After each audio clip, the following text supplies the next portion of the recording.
Hello darlings and gorgeous creatures, welcome to my February wrap up. Yes, it is late because February was in fact my birthday month. I was in fact spending the entire month celebrating with 1,000 different adventures, which if you comment below I will tell you about, but I don't want to take up your time when we're here for a book wrap up, right? So, I have been utterly obsessed with the Edge of Darkness trilogy, so we will get to that. In fact, you know what, to be completely honest, I haven't even completely finished it. I've got like 50 pages left and I'm taking my sweet ass time because I don't want it to end. I already want to reread it. I wanted to reread it halfway through the second book and I was like, haha, I'm not even finished yet. What is happening? But we're jumping ahead, so let's figure out where we started. You Let Me In by Camilla Bruce. Now this, following on the dark themes, shocker, everything on this channel is dark. This follows, what's her name?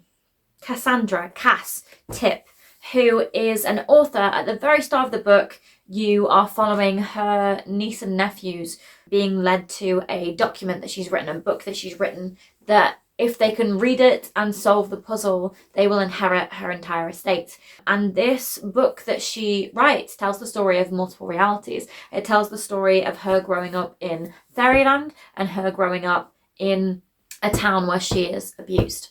So it's up to you which reality you believe or which versions of events you think have more credence. And it really confronts any hesitation that you might have, like quite artfully. So it really makes you question which of these is real. I'm of the opinion that multiple realities can exist at the same time, so that is where I land on this.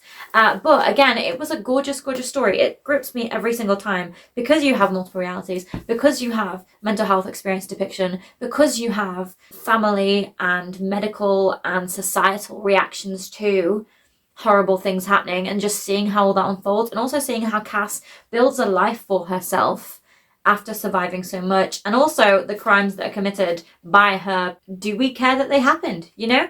So this book makes me think every time I read it. I reread it, this is a reread for me, to annotate it for a friend, and I'm so curious to hear what they have to say about it. So I feel like this is a book that I will come back to when needed across the years. Like if I would be happy to make another annotated copy for someone, but it's not one that I would pick up and reread without a purpose because I just know the story so well. Like I think about it quite frequently. So yeah, it's this gorgeous like parallel between two worlds and deciding which of them is real and what actually happened. And there's kind of a whodunit mystery with multiple crimes that are committed through the book, and like how we feel about the main character. Is she a survivor? Is she a tragic story? Is she a mystical person?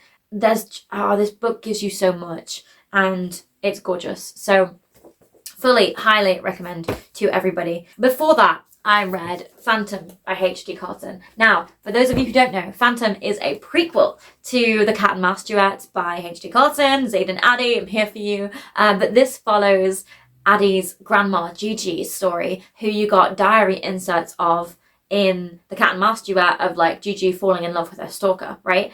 And so this book gives you Gigi's story. And bear in mind, if you've read The Cat and Mouse duet, you know how Gigi's story ends. It is tragic. So the whole time I was reading this book, I was on the edge of my seat. I was like, oh no, because we know what happens. But there is a bonus scene, which is really sweet. So even though we know what happens, H.D. Carlton has us. Okay, she does not leave us in the lurch. She does not leave us in that heartbreak. And I'm so relieved because I was so scared. So if that is a worry for you, don't worry. Like, obviously, tragedy still strikes. But we are held with that last bonus chapter, which I'm very grateful for. But let's get into the story itself. So the story itself follows Gigi in the 1940s as a woman exploring her sexuality through her relationship with her stalker. Unconventional? Yes, welcome to this channel. But it's a gorgeous, gorgeous story of like sexual freedom and personhood, especially like female personhood and agency in the 1940s. And yes, there is a bit of social commentary on whether she wants to be in the situation of being married and da-da-da-da-da. And there's a social commentary on what freedoms she can have and how she can access them. But underneath all of that, or over the top of all of that, I suppose, is the main story of Gigi and her stalker, who is a mafia enforcer, engaging in a relationship amidst the backdrop of Gigi experiencing other crimes and being unsafe by other people. And so the whole way through you're like, okay, so actually this enforcer is meant to be the most dangerous person here, but the other characters in this book are also dangerous in other ways. And so you kind of see how all of that interacts and you're like, okay, where the hell is this tragedy come from? Like, will we find out who the fuck done it? Will we? Will we? Because that's why we're here. And it was just such a sweet, strangely sweet exploration of like Gigi exploring who she is as a person and what she wants to express. And that was really, really gorgeous to see. Hey, editing Amithia here. So it turns out I did not explain the plot properly at all. So to actually explain, Phantom follows Gigi and her stalker, who she slowly falls in love with, in the background of a marriage she's deeply unhappy with that is not healthy for her to be in the background of her falling in love with her stalker, keeping that a secret from her husband and attempting to stay safe. You've also got unwanted advances from other people, and you've got the family slowly but surely getting embroiled in more and more mafia gang related activities, and Gigi being terrified as a woman trying to stay safe in this world that she does not consent to be a part of. So it's a really wild ride. But as I mentioned, as far as mafia romances go, this is quite soft and sweet. Like, obviously it's a dark romance, so please check your trigger warnings, but I've read some other mafia romances that are a lot darker, where women are treated a lot more harshly and savagely in different ways, whereas the relationship between Gigi and her stalker is run through with cherishing and respect as much as it could be for what was going on. And that's so profound, I think, like such an important choice for H.D. Carlton to have made. But that's the plot. So back to the video. I will stand on this hill. This is one of the only mafia romances I will ever enjoy. It was done so well. It was done so well. And again, following themes of like Lights Out, the romance was so respectful and there were themes of cherishing. So even though there was like dark romance and a bit of kink and like dangerous situations and all of that kind of stuff, there was these undertones of like respect for each other and cherishing each other and valuing each other regardless of what circumstance you're in. And I love those undertones. I'm like, yes, that is romance, that is dark romance done right. Because yes, we can have life and death situations, we can, and we can have like possessiveness and all those things, but only if there's that undercurrent of respect and cherishing and that kind of energy, because otherwise it's just abuse, right? And so this was done so well, so right. And I'm really thankful for H.D. Carlton, honestly. She explored so many themes so well, kept it interesting, kept the pace moving. Oh my god, the manor scene with the party and like the mini interactions that were going on and secret conversations and across the room stairs. Oh, glorious. So cannot recommend this enough. And honestly, the whole cat and mouse duet, but I didn't read all of them this month, so that's as much as I'll say.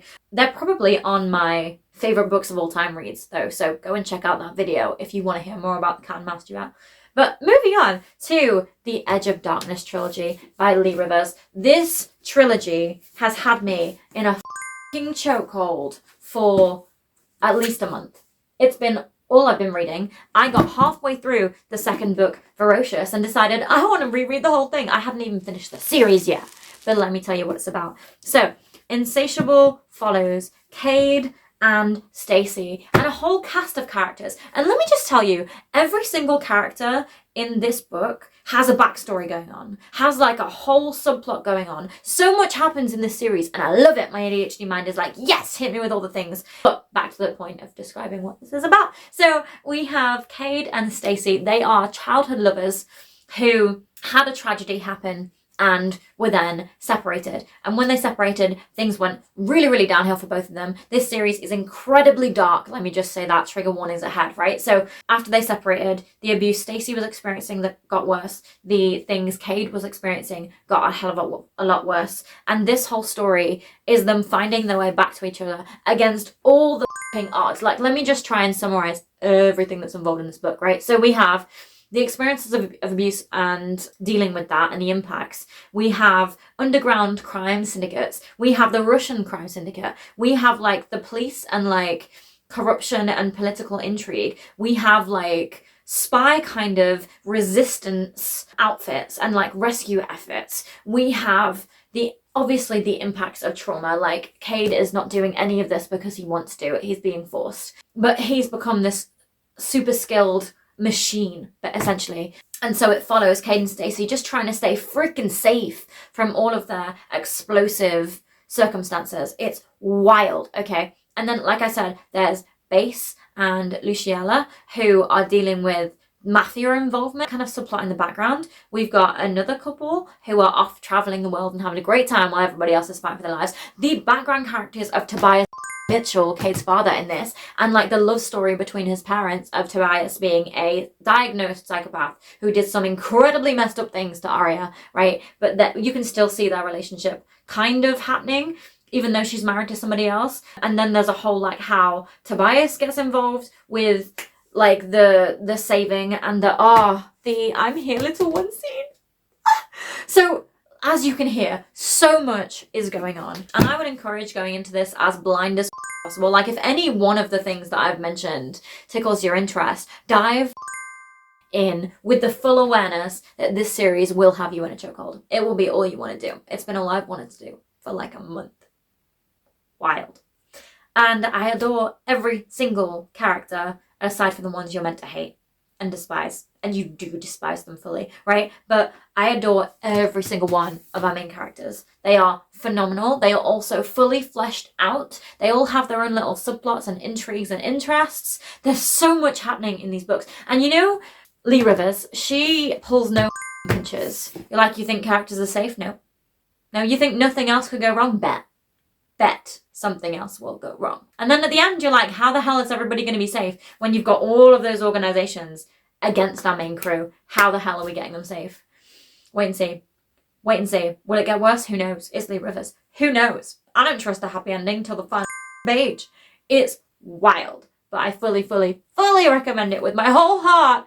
And I will be consumed by edits of this series for the next 3 months minimum. Will I go back and just reread the entire series once I finish? Maybe. Yeah. If you want a spoiler full review of this series, I'm so happy to give it. Just pop a comment below. I'm so happy. I can't spoil things, and it's really hard to talk about this series when so much happens. It's so good. It's so good. Like, I sincerely wish, again, that all dark romance series had this much going on in them. Like, from 5 chapters to the next happens all the time. From like one book to the next, so much happens. It's insane. Never mind that the characters are insane. It's phenomenal. So pick it up if you haven't already. The hype is well deserved. It's popular for a reason. I will be recommending this to all my dark romance girlies, and if you've read this series, pop down your favorite moments below. It's so quotable. It's so quotable, and I cannot wait to reread. And if you guys would like a reading vlog where I reread this, I am so happy to give it. So happy to give it. So happy. In fact, I may just do it anyway. But if you want it, let me know. Anyway, that is all I've read this month. A, because I've been obsessed by the Edge of Darkness trilogy, and B, because it's been my birthday month, so I've been on many adventures to like stone circles and big parties and concerts and so many things. So many things. So I'm actually kind of impressed that I even managed to read 1, 2, 3, 4, 5 books. Yeah, especially with how much emotional labor the Edge of Darkness trilogy put me through. And do you know what I learned yesterday? Yesterday? I learned that Arya and Tobias are getting their own book series.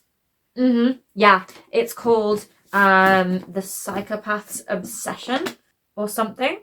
Yeah, Psychotic Obsession. Oh, I'm so excited. I am here for it. And I think in some ways it might be darker than these books, in the sense that you get hints throughout the book that there was somebody being kidnapped in a cage, right? And I'm like, if that's on page, if we see on page detailed torture spanning chapters, that's going to be more dark than this series. So I'm very, very curious. I'm going to have to put aside like emotional space for that series, but I'm here for it. I'm here for it. If I'm not rereading these, I may as well start Psychotic Obsession. So I'm very, very excited. I think I'm going to be in the Lee Rivers universe for a little while. I learned recently that there's a cameo of Base and Tobias in Little Stranger, and so now I'm going to read it. After I finish this series, I'm going to read it.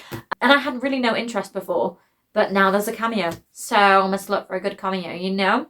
So yeah, fully recommend. I think if you're looking for something softer and kind of sweet, Phantom by H.D. Carlton is a really, really good shout. Like, especially if you're not super into Mafia romances, although it is a main plot, it's a soft touch compared to some other things that are out there. If you want to dive into the dark romance experience and get your mind blown every other chapter, go with the Edge of Darkness trilogy. Do it. You will not regret it. And if you do, it will be the sweetest kind of pain out there. You are so welcome. So welcome. Anyway, my March reading wrap up will be posted hopefully towards the end of the month, now that I'm back on track, people. Although obviously there are always more adventures. My birthday month is done. So hopefully I'll be able to stick to schedule and get wrap-ups out at the end or beginning of each month. We'll see. We shall see. If you are wanting any other kind of video, then let me know below. Right now with ideas, I'm thinking I would love more poly content, like more reverse harem content. And I would love maybe to make a standalone dark romance video, because I know when I first started reading dark romance, all I wanted to do was standalones because I found series was really, really intimidating. So I might go down that road. But maybe duets. I think I read more duets than series. All that to say, plenty of videos are coming. The reading wrap-ups per month will be consistent, and then everything else will be as I have time, because I also have a podcast called Night Talks, and that's where we cover like mental health and living intentionally and living with compassion. And so I'm kind of going to be getting that back up and running very, very soon. So if you are interested, I will pop a link below and kind of share with updates as that goes. But thank you so much for joining me in this February wrap up. I hope you're having a gorgeous reading time in March, and if you find any new dark romances, pop them below, because I adore finding stuff of this quality where there's so much going on all the time. This is a new standard and I'm so excited to find more. So with that, I will bid you a gorgeous day. Please go create joy in your day, and I will see you next time.